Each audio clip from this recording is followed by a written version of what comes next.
சமூக ஆர்வலரான அன்னை வி.ஜி. சரவணன் அவர்கள் கடந்த 4 ஆண்டுகளுக்கு மேலாக ஸ்ரீவைகுண்டம் தொகுதி மற்றும் அதன் சுற்று வட்டார பகுதிகளில் உள்ள ஆதரவற்ற ஏழை எளியவர்களுக்கு இல்லம் தேடி மதிய உணவு மற்றும் இரவு உணவு திட்டத்தை ஏற்படுத்தி உணவு வழங்கி வருகிறார்.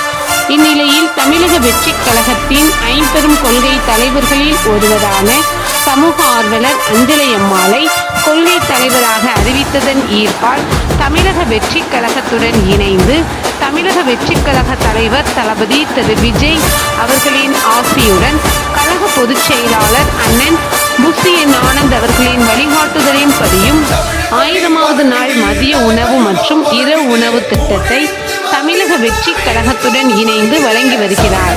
14/8/2025 இன்று 1157வது நாளாக ஈரல், உண்டியலூர், ஸ்ரீவைகுண்டம், கோட்டைக்காடு, சிறுதண்டநல்லூர் மற்றும் கீழமங்கலக்குறிச்சி அதன் சுற்று வட்டார பகுதிகளில் உள்ள 158 ஆதரவற்ற ஏழை எளியவர்களுக்கு தமிழக வெற்றிக் கழகம் தூத்துக்குடி மேற்கு மாவட்டம் சமூக ஆர்வலரான அன்னை வி.ஜி. சரவணன் அவர்களின் சார்பில் மதிய உணவாக முட்டையுடன் கூடிய வடை குழம்பு சாப்பாடு வழங்கப்பட்டது.